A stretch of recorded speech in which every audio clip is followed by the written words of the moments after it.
ناظرین، میں ہوں ذرا سی انفارمیشن کا انفارمر غلام حسین اور آپ تمام مسلمانوں کو السلام علیکم۔ جیسا کہ آپ جانتے ہیں کہ پاکستان اور بھارت کے درمیان دشمنی کی سب سے بڑی وجہ مسئلہ کشمیر ہے، بالکل اسی طرح یوکرائن اور روس کے درمیان بھی جنگ کی سب سے بڑی وجہ ان کی سرحد پر موجود یہ دو علاقے ہیں۔ ناظرین، روس نے کچھ عرصہ پہلے اپنی طاقت کے بلبوتے پر ان دو علاقوں کو حاصل کر لیا تھا، لیکن کہا جاتا ہے کہ دولت اور زمین کی بھوک کبھی نہیں جاتی، تو روس اب یہ چاہ رہا تھا کہ بقیہ یوکرائن پر بھی قبضہ کر لیا جائے۔ اسی لیے روس اب یہ چاہتا تھا کہ یوکرائن مکمل طور پر روس کا حصہ بن جائے۔ لیکن آخر ان دونوں کے درمیان جنگ کی وجہ کیا بنی؟ ناظرین، یوکرائن عرصہ دراز سے ہی نیٹو کا ایک پارٹ بننا چاہتا ہے۔ اس سے پہلے کہ مزید آگے بڑھیں، آپ جان لیں کہ نیٹو ہے کیا۔ ناظرین، NATO North Atlantic Treaty Organization کا مخفف ہے، جسے 1949 میں یو ایس نے بنایا تھا۔ ناظرین، اس تنظیم کو بنانے کا مقصد یہ تھا کہ اس تنظیم میں موجود ممالک پر اگر کوئی دوسرا ملک حملہ کرے گا تو اس تنظیم میں موجود تمام ممالک اس دوسرے ملک کے خلاف کھڑے ہو جائیں گے، اور اس وقت دنیا کے 30 ممالک اس تنظیم کا حصہ ہیں، جن میں یو ایس، کینیڈا اور دوسرے کئی بڑے ممالک بھی موجود ہیں۔ ناظرین، جیسا کہ آپ جانتے ہیں کہ یوکرائن عرصہ دراز سے ہی نیٹو کا پارٹ بننا چاہتا تھا، کیونکہ یوکرائن کی فوجی طاقت روس کے مقابلے میں بہت کم ہے، اور یہ واضح ہے کہ وہ کسی بھی طور پر روس سے جنگ نہیں کر سکتا۔ اسی لیے وہ چاہتا تھا کہ اس سے پہلے کہ روس اس پر دھاوا بولے، وہ نیٹو کا پارٹ بن جائے تاکہ وہ خود کو محفوظ تصور کر سکے۔ لیکن روس ایسا بالکل نہیں چاہتا تھا۔ اس سے پہلے کہ یوکرائن نیٹو کا ایک باقاعدہ حصہ بنتا، روس نے موقع دیکھ کر یوکرائن پر حملہ کر دیا۔ ناظرین، اب بات کر لیتے ہیں کہ کیا یہ جنگ ان دو ممالک تک ہی محدود رہے گی؟ کیا یہ پھیل سکتی ہے؟ کیا یہ جنگ ورلڈ وار 3 میں بدل سکتی ہے؟ تو آئیے اس سوال کا جواب بھی جان لیتے ہیں۔ ناظرین، جیسا کہ آپ جانتے ہیں کہ یہ جنگ نہیں بلکہ سراسر یوکرائن پر ایک ظلم ہے، کیونکہ روس ایک ایٹمی طاقت ہے، جبکہ یوکرائن ایک نان اٹامک کنٹری ہے، یعنی اس کے پاس ایٹمی ہتھیار نہیں ہے۔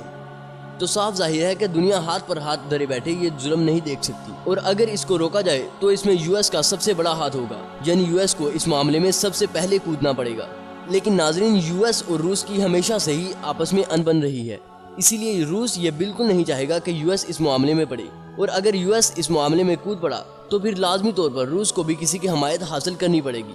اور اس معاملے میں روس کا سب سے بڑا اتحادی چائنا ہوگا، کیونکہ چائنا اور روس 50% کے ٹریڈ پارٹنرز ہیں، یعنی روس اور چائنا کی آپس میں بہت گہری دوستی ہے۔ اس طرح اگر دنیا کی دو بڑی طاقتیں آپس میں مل گئیں تو پھر انہیں کوئی نہیں روک سکے گا، اور یوں یہ جنگ صرف دو ممالک تک محدود نہیں رہے گی۔ ناظرین، ظاہری بات ہے کہ اگر یہ جنگ پھیلی تو تمام ممالک اپنے آس پاس سے اپنے اتحادی ڈھونڈنا شروع کر دیں گے، اور اگر دیکھا جائے تو یوکرائن کے ساتھ واقع افریقہ میں چائنا نے بہت زیادہ انویسٹمنٹس کر رکھی ہیں۔ ناظرین، ہم سب جانتے ہیں کہ افریقہ ایک غیر ترقی یافتہ اور پسماندہ بر اعظم ہے، وہاں کی اکانومی بہت ہی لو ہے، اور اسی لیے وہ اپنے بر اعظم میں سے بھی قدرتی ذخائر نہیں ڈھونڈ سکتے، اور اسی وجہ سے چائنا نے افریقہ میں سے معدنی ذخائر ڈھونڈنے کے لیے بہت زیادہ انویسٹمنٹ افریقہ میں کر رکھی ہیں۔ تو اس سے یہ بات تو واضح ہو گئی کہ افریقہ چائنا کا ساتھ ہی دے گا، اور چائنا روس کا ایک بڑا حمایتی ہے۔ اسی طرح اگر ہم انڈیا کی بات کریں تو یہاں پر یہ بات فراموش نہیں کی جا سکتی کہ انڈیا کی آرمی کا 80% اسلحہ رشیا سے ہی آتا ہے، تو یہ بات صاف ظاہر ہے کہ انڈیا کبھی بھی روس کے خلاف جانے کی بیوقوفی نہیں کرے گا۔ اور اب بات کر لیتے ہیں پاکستان کی کہ اگر جنگی حالات پیدا ہوئے تو پاکستان کس کا ساتھ دے گا؟ ناظرین، پاکستان روس اور یوکرائن میں سے کسی ملک پر منحصر نہیں کرتا، لیکن اگر جنگی حالات پیدا ہوئے تو اسے کوئی ایک پلڑا ضرور چننا ہوگا، کیونکہ جنگی حالات میں پاکستان درمیان میں کھڑا نہیں رہ سکتا۔ ناظرین، جیسا کہ آپ جانتے ہیں کہ چائنا پاکستان کا دوست ہے، جبکہ انڈیا دشمن، لیکن چائنا روس کے ساتھ ہے اور انڈیا بھی روس کے ساتھ ہی ہے، لیکن انڈیا پاکستان کا دشمن ہے، اور پاکستان کو یہ ہرگز شعبہ نہیں دیتا کہ وہ پلڑا اختیار کرے جس طرف اس کا سب سے بڑا دشمن ہو۔ لیکن اگر سیاسی لحاظ سے دیکھا جائے تو پاکستان کو اسی طرف رہنا چاہیے، کیونکہ اگر پاکستان روس کے خلاف کھڑا ہو گیا تو اس کا مطلب یہ ہوگا کہ پاکستان نے چائنا اور بھارت دونوں سے دشمنی مول لے لی، اور اس طرح وہ ان دونوں ممالک کے درمیان پس کر رہ جائے گا۔ لیکن اگر دوسری طرف دیکھا جائے تو یوکرائن ایک مظلوم ملک ہے، اور ہمارا مذہب اس کی ہرگز اجازت نہیں دیتا کہ ہم کسی ظالم کا ساتھ دیں، کیونکہ روس اس وقت طاقتور اور ظالم ہے۔ اسی لیے اگر آپ کچھ سمجھ سکے ہیں تو اپنی قیمتی رائے کا اظہار کمنٹ سیکشن میں ضرور کیجیے گا، تاکہ میں جان سکوں کہ ہمیں کس کا ساتھ دینا چاہیے اور کس کا نہیں۔ ناظرین، جیسا کہ آپ جانتے ہیں کہ چائنا اور روس کی آپس میں گہری دوستی ہے، اور انڈیا کا زیادہ انحصار بھی روس پر ہی ہے،